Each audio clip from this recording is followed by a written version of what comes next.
a patient, Mr. M, 74 years. He has come with a swelling of left leg for 4 days duration. So what's the differential diagnosis here?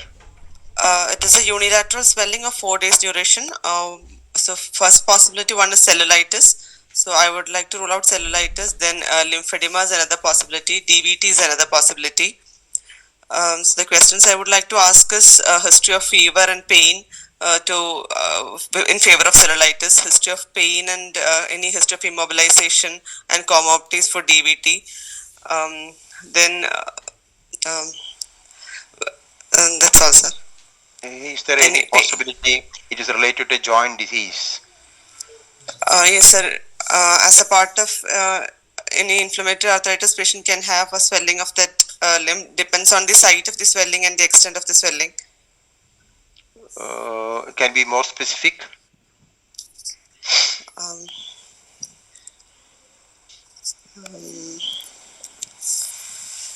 So if it is confined, including a joint space and confined to a joint space, okay. and fine. So what is meant by rupture of Becker's cyst? How does it present? It can present with a unilateral swelling with pain. So there are different other conditions like rupture of plantaris muscle. Okay, so Yes, 3 important things you mentioned, but never forget about the Becker's cyst. Yes, sir. Because the treatment of Becker's cyst is aspiration and immobilization, but treatment of DVT will be heparinization. If you heparinize a patient with the DVT, they may bleed into the joint. Okay, so we need to differentiate between the two. So history continued.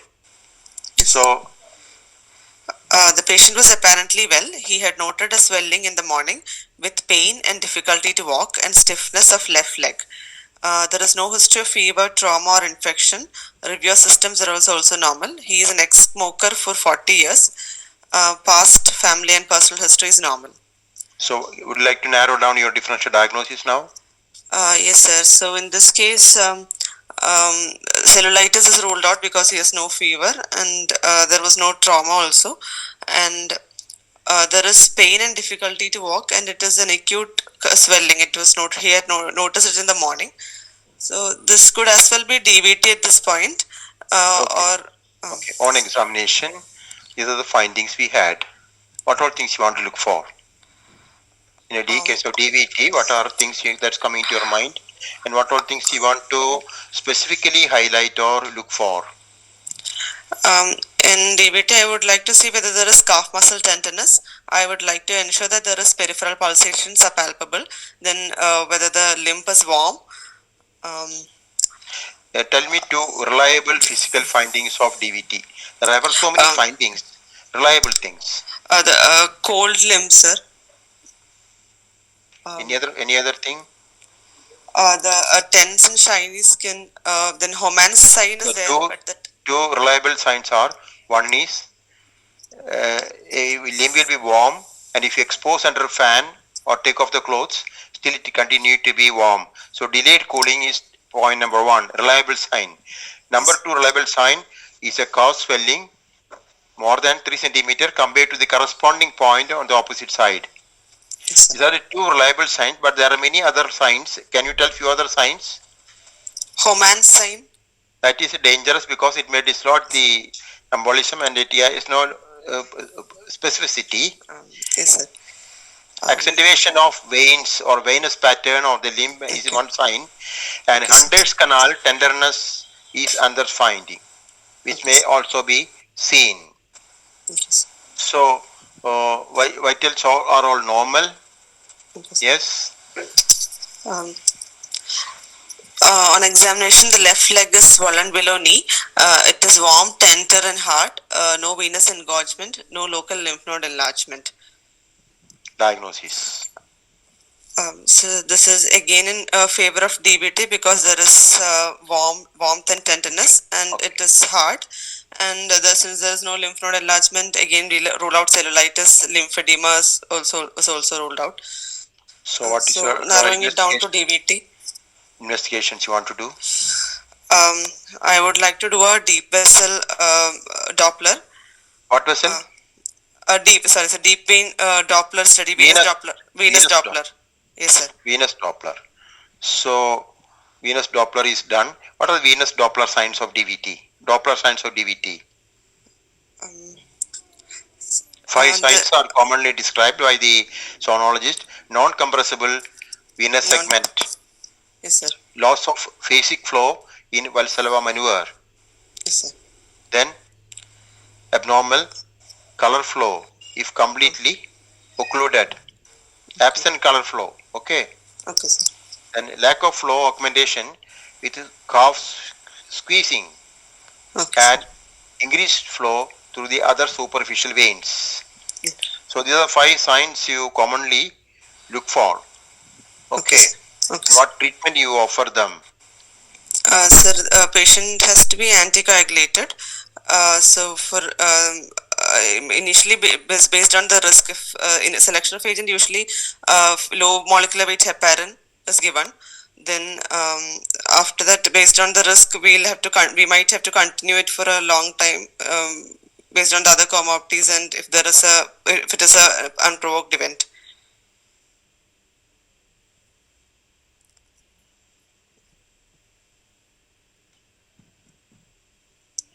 So Hello, sir.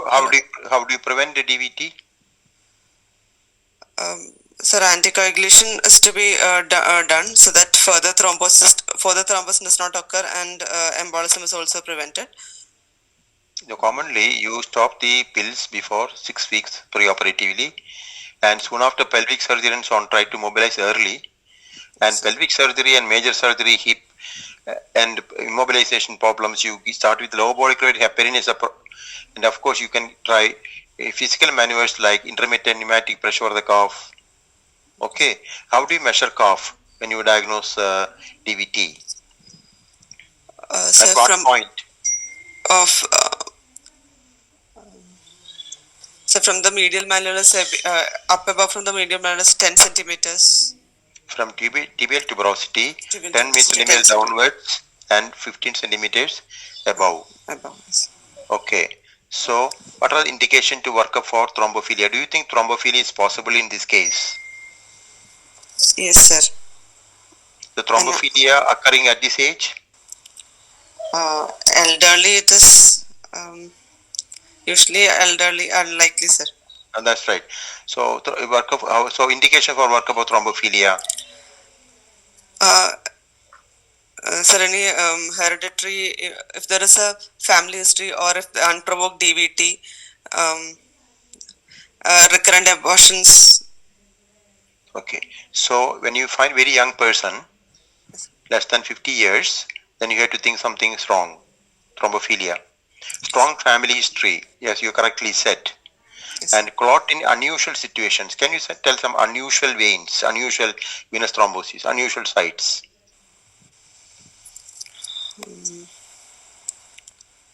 One is hepatic veins, potassium Bucciari syndrome. Okay, sir. Second is mesenteric veins. Upper limb veins, the third one. And cortical veins, another fourth one. Okay, sir. Okay, very good. So recurrent DVT is also a indication for workup of thrombophilia. And children, females of childbearing age, and when you suspect APLA. So tell me 4 points in favor of APLA. So recurrent abortions. Fetal wastage 1, 2. Do you have an idea which semester they? In the first trimester, sir. In other points in favor of APLA, arterial thrombus, venous thrombus, and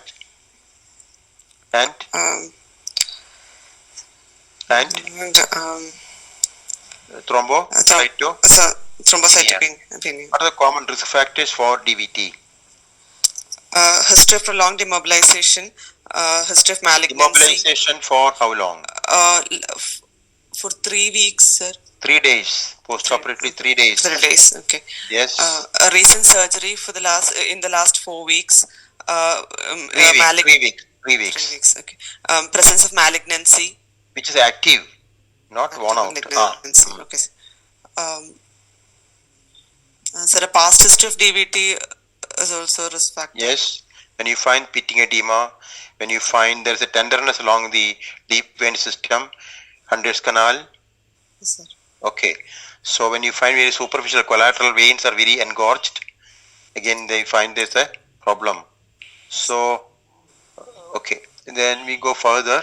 Previous history DVT, previous recent surgery, estrogens, OCP, elderly hemiplegia, paraplegia, MI, immobilized, CCF, carcinoma, APLA, myeloproliferative disease. Which one are you talking about? Sir, see. AML, essential thrombocyte. That is one, but more common is polycythemia. Polycythemia, sir. How does nephrotic syndrome produces venous thrombosis? There'll be it is a protein CNS will be less. There'll be The other causes like hyperviscosity, PNH, homocystinuria, okay, deficiencies of different things. So they are all risk factors for DVT. So how do you investigation treatment? You already mentioned Doppler. This patient was confirmed DVT, so anticoagulated, and INR was okay. 2 months later came with swelling of opposite lower limb. What are the possibilities? It could be a recurrent DVT itself. Either INR is 2.5. So how come? The first possibility that must come to your mind is the lab error. Okay, sir. It may be lab error. All the laboratories may not have the standardization properly, so check it again. Okay, sir. Okay. Then? Any underlying malignancy? That's very good. That's very good. But Doppler confirmed DVT, and the possibilities are malignancy. On examination, you find this. On examination, there is four hard discrete non-tender lymph nodes in the left supraclavicular area. Yes. Left supraclavicular area nodes is suggestive of GI malignancy. Okay. Left supraclavicular lymph node, can you get from the lungs? Yes, usually it is the entire right lung and the lower lobe of left lung drains to the right supraclavicular area. So more likely it is right supraclavicular, but still the left upper lobe can drain. Yes, sir. What about the breast? Part of drainage is also to the left supraclavicular. What about thyroid gland? Yes, sir, possible. Yes. What about the scrotum, testes? Kidneys? Not yes, sir. Okay. So what all investigation you plan now?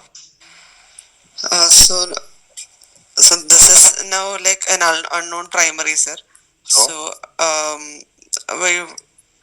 for evaluation of unknown primary, initially we can start with a chest X-ray, USG abdomen to look for any masses in the lung or.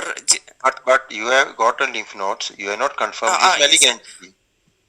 Yes, sir. I would like to do an FNAC from the lymph node first, sir. Yes. That is the first thing. Okay, of course. Then X-ray chest. Then what next? Biopsy of the lymph node if the FNAC is not conclusive. Then I would like to screen the abdomen with a USG abdomen. That's good. If I don't get evidence with any of these, then finally maybe a PET CT might be required to identify the unknown primary. Okay, so this patient had adenocarcinoma. What are common sites of adenocarcinoma? Lung, GIT, GIT. So this patient underwent upper GI endoscopy, lower GI endoscopy. It is all normal. So, okay, sir. So side left over is, so this is what you see in the X-ray chest. Can you give some opinion about X-ray chest? So it's not visible now, sir? Pictures are not seen, eh? Not now, sir. It's not seen. Yes, sir. I can see it now. First X-ray, what do you find is normal or abnormal? There is increased bronchovascular markings bilaterally. Yes, but if you look closely, you may not be able to see the screen.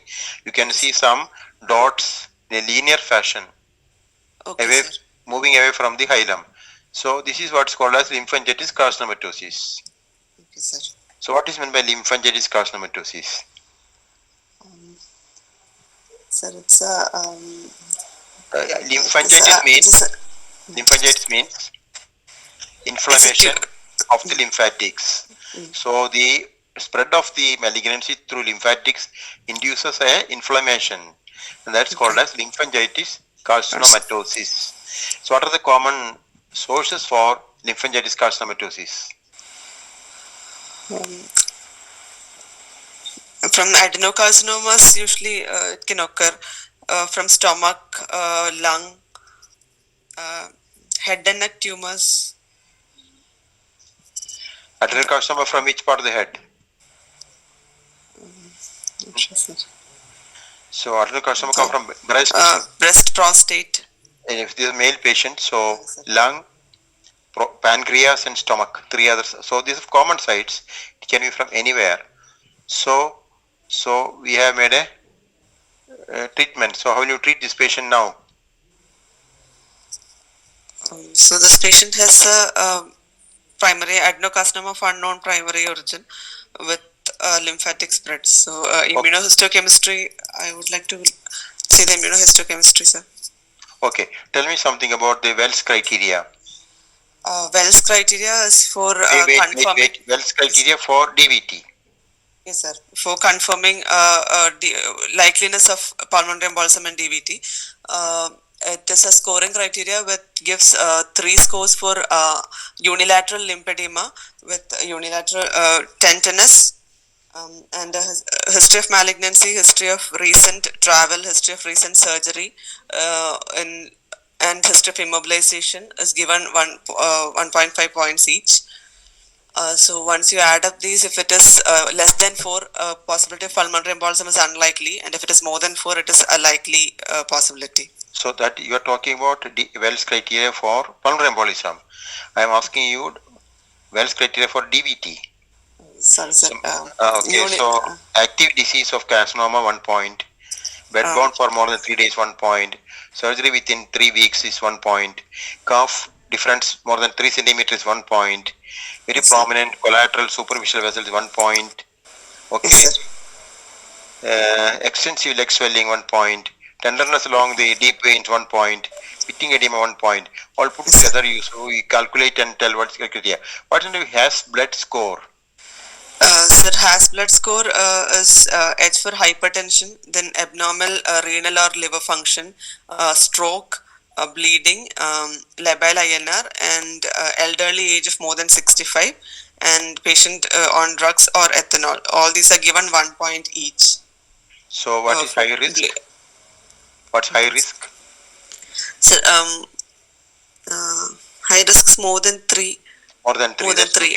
More than 3, you call it as a high risk, and then there's a tendency to bleed, so you have to be careful about the anticoagulation. You think twice. This patient also underwent CT scan, and you can see some shadow. One nodule can be seen at the bottom middle film. Yes, sir. It's one, and the lower one there's an arrow also showing some nodule. So bilateral disease actually with lymphangitis carcinomatosis. Yes, sir. Okay, a few lines about newer anticoagulants.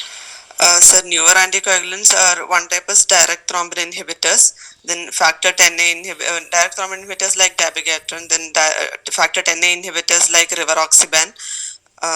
So the advantage is that they do not require any monitoring. Regular monitoring is not required. So the compliance is better. And the examples are direct thrombin inhibitors like argatroban. Then bivalirudin and dabigatran is the oral one, and 10A is rivaroxaban, apixaban. Very good, very good.